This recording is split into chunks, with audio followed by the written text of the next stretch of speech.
Today I want to speak about Shiism. This is going to be the last lecture of our medieval Islamic history class. What is Shiism? What does it relate to this class? We're going to find out. Let's start with something even more basic. Who are the Shias?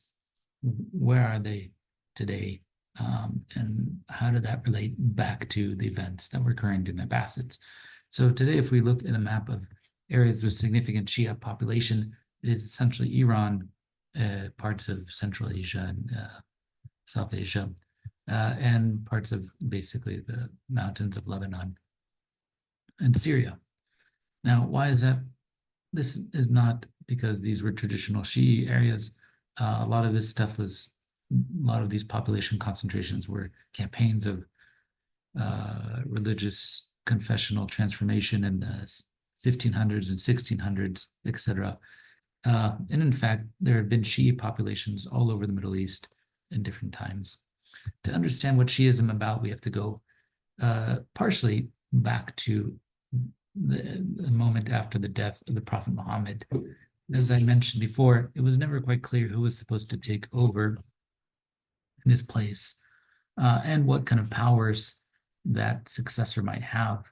One clear candidate was his son-in-law and his cousin Ali. As I pointed out, Ali was the only one who was married to the daughter's surviving child, Fatima. But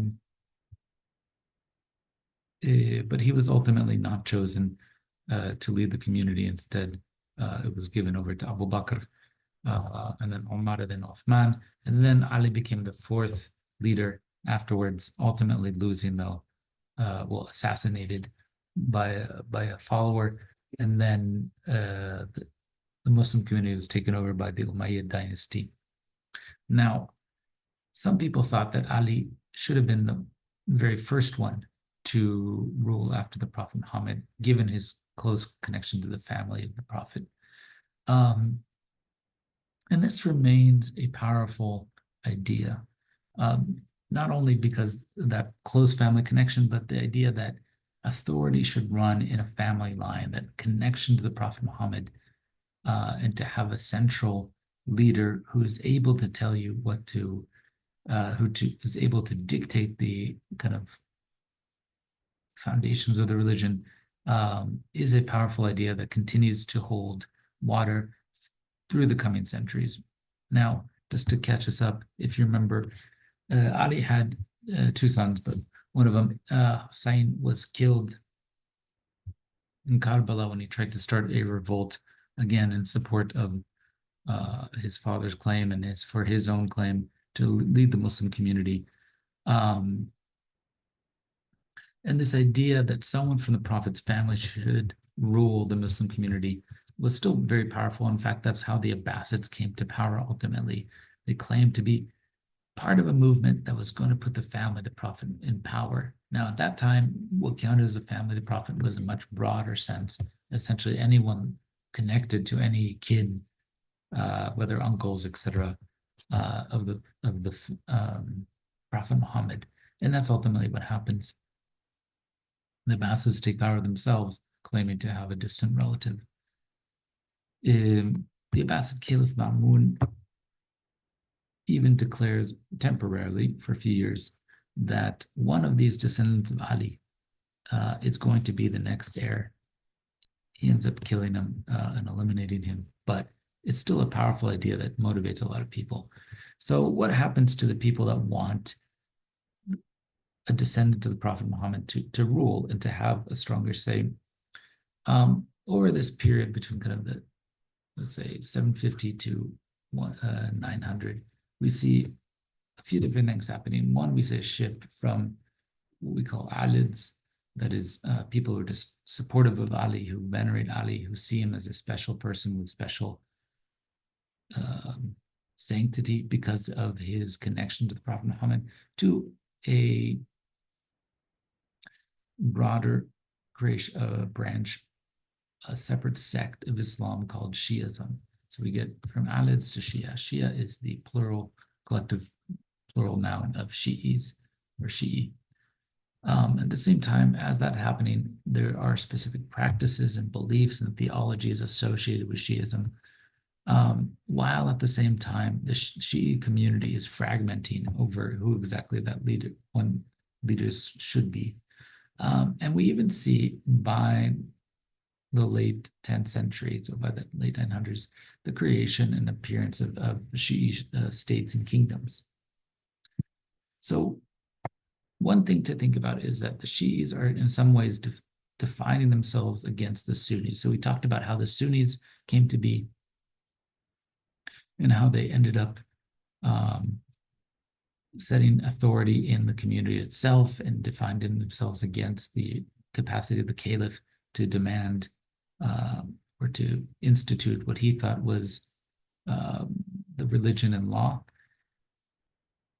The Shi'is, as the Sunnism was developed, were often deploying themselves against that image, right? So if the Sunnis believed that religious authority lay in the hands of scholars and believed in political quietism, and that the first four caliphs or first four leaders after the Prophet Muhammad, Abu Bakr, Omar, Uthman, and Ali, were rightly guided and acceptable, the Shi'is basically believed, in some ways, the opposite. They said that there should be leaders of the Islamic community. They called them imams. Imam is a word for like prayer leaders, but here they mean like someone who's in charge of the community itself and of the religion. That ultimately these leaders should be descended from the Prophet Muhammad, right? So it's not just anyone who should be in charge, but specifically someone with a direct connection to the Prophet Muhammad. And more specifically, especially after the Abbasid debacle, that it had to be someone from the line of the Prophet Muhammad himself, not just someone from the general family, but someone from the line of Fatima, his daughter, and his son-in-law, Ali. Now, whereas authority in the Sunni case was located in the community itself and in scholars, for Shi'is, they believe that the imams have essentially a sort of sacred, special knowledge granted to them by God that was passed on from Muhammad to Ali to his heirs. This was a sort of, as we'll see, a sort of special divine light that was given to them. And ultimately, they started believing that the world is full of injustice and sorrow, and that it would be saved by a Mahdi, a kind of divinely guided leader, who would come and then place a descendant of Ali on the throne. Now, ultimately, because this all depends on who you choose as the leader, there was many different splits over who should actually be the proper imam or leader. Already by the 740s, so before the Abbasids, there was one split by a group called the Zaydis. They were named after Zayd, son of Ali. He started a rebellion against the Umayyad Caliphate in Kufa. And he was already arguing that the imamate belonged to anyone who was willing to rise up and fight injustice. And therefore, they also had to be a descendant of Ali, I guess, but they should, anyone could possibly seize power. He saw himself as, or they saw themselves as fivers, because they believed that the imamate only lasted until the fifth imam. Basically, after the fifth descendant of Ali, there was no real imam, and therefore afterwards, anyone should be able to, again, seize power. Now, none of this really, you don't have to know the details of this. One thing to keep in mind is that these people settled mostly in Yemen, and in fact, there were Zaydi strongholds in Yemen and still are. And there was even a dynasty which basically lasted from 900 until 1962, ruling parts of Yemen in different ways.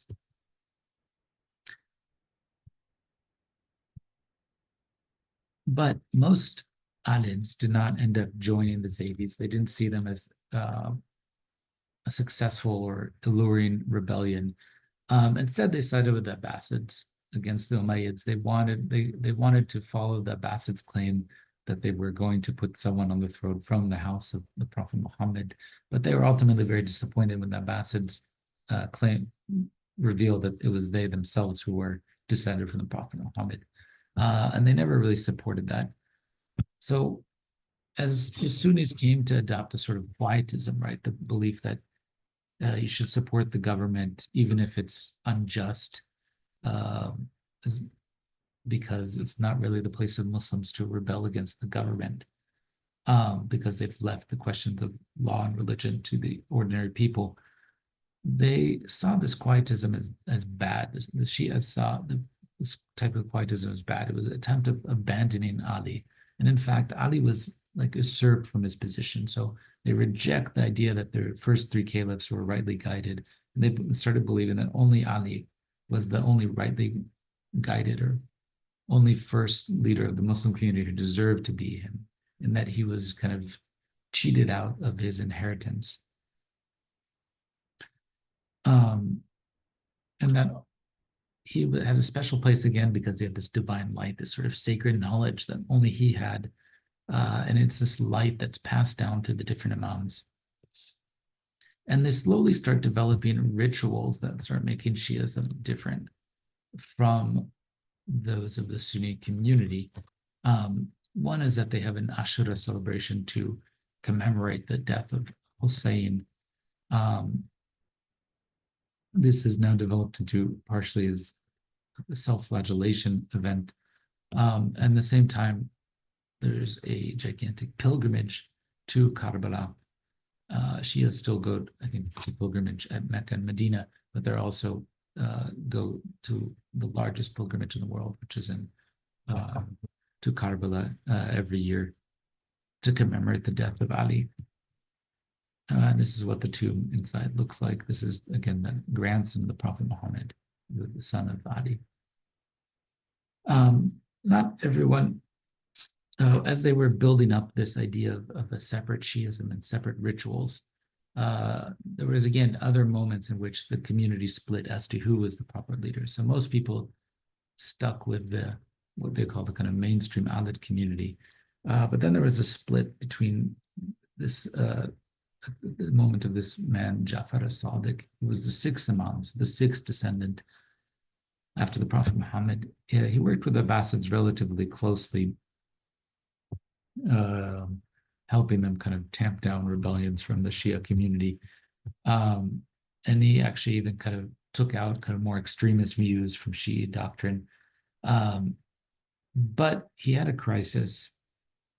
His firstborn son, Ismail, dies before him, right? So the idea is that this is supposed to pass on through the male heir, the male line, right? But it didn't work out. After all, like, why would he designate his son to be the future leader and then God would have him killed? This creates a problem. One solution is basically another son takes the power, and it's his third son, Musa al-Kazim, who takes leadership.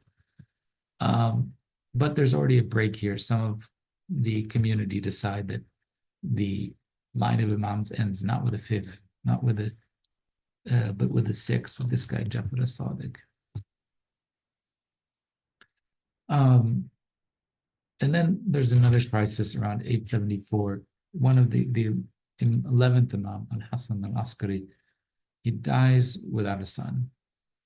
So now you have a bigger problem, which is there's just no clear heir to have this Imam. If the leadership of the Muslim community is supposed to go down through an heir from the Prophet Muhammad, what happens when there's no son?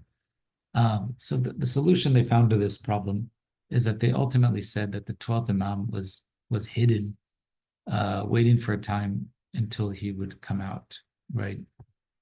This is called the little occultation. He was waiting until it was safe to come out. For various reasons, he was hiding at a safe haven. And in the meantime, 4 ambassadors were appointed to represent him and to bring his messages to the world. And this continued until about 941, when they all die. And at this point, it's revealed that this 12th Imam, the son of al-Hasan al-Askari, has actually gone into the greater occultation. He's kind of hidden himself even more deeply, and that he's going to come back at the end of times He's going to return to rule. And at that point, he's going to bring justice to the world. But until that point, scholars of the community are going to rule in his place and tell the community what the religion is. So ultimately, this results in a situation that's actually quite like Sunnism, where the authority of the community, the religious authority of the community, is in the hands of scholars, and there is no actual political leader directly descended from the Prophet Muhammad anymore. Now, not everyone thinks that. There's still different groups that basically split up, continue to believe that that they're following a lead, an imam descended from the Prophet Muhammad, as we'll see in a second. Now, there is a group that this is a map of the Abbasid Caliphate as it starts to fragment around the year 950 or so, 900. The Abbasid Caliphate had a kind of high point for about 100 years, 150 years, but it's already starting to come apart of the seams. It remains, at least in name, and there's still going to be caliphs until 1258. But overall, more and more areas that kind of break off. There's governors that turn places and kind of independent. There's different groups that kind of invade. And there's Shi'i adventurers or proselytizers who start movements that end up taking over and actually establishing successful rebellions. And one of those is called the Fatimids. They end up setting up a capital in Fustat, was close to what's today Cairo, and ruling over predominantly Egypt and Palestine. But they start off in Tunisia. They're called the Fatimids. They're technically Seveners. And today they're still represented by the Ismailis, as we'll see today in a second. They basically, these Shias at the time, don't live in just one area. They're actually scattered around the Muslim world. There's certain concentrations, southern Iraq and Bahrain, other places. But they're all over the Muslim world, but in small groups. And so they're often sending out secret agents to proselytize, to move and convert groups of people to their cause. One of the places that they send them to is actually the desert of North Africa. And there, a group is converted to the cause and basically takes over Kairouan, the local capital, today the site of a great mosque. And from there, the Fatimid, the group builds with this power a base in Tunisia, and then decides to move on to richer territory. Tunisia is not terribly fertile or a great place to start an empire. So they actually go in and take over Egypt. And this starts off the Fatimid dynasty. Fatimid, again, going back to the daughter of the Prophet Muhammad. Eventually, we won't get into this, but they actually control, it's in North Africa, Egypt, Palestine, the Hejaz.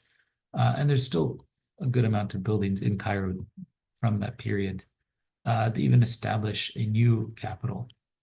They call it Cairo, the Victorious, which is different from the garrison town of Fustat, which was a few miles to the south. And there's still, as I pointed out, a number of buildings there, like the Mosque of Al-Hakim. Al-Hakim was a imam, right? These leaders of the Fatimids believed they were actually the imams. They claimed to be both caliphs, rulers, but also complete descendants of the Prophet Muhammad and control over kind of the religion of Shiism. And so he was a bit crazy. He instituted a variety of very difficult policies. He, for example, also persecuted Jews and Christians very heavily for unknown reasons.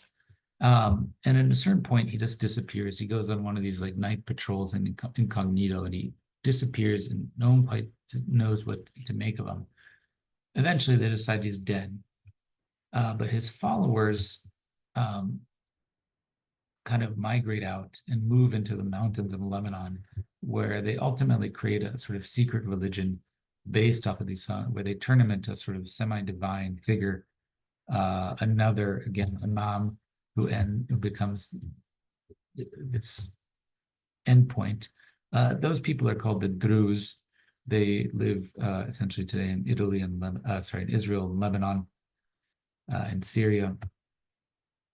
And you can find them serving in the Israeli army and also involved in different pieces of Lebanese and Syrian politics. Another group of people are called the Nizari Ismailis and the Nizaris.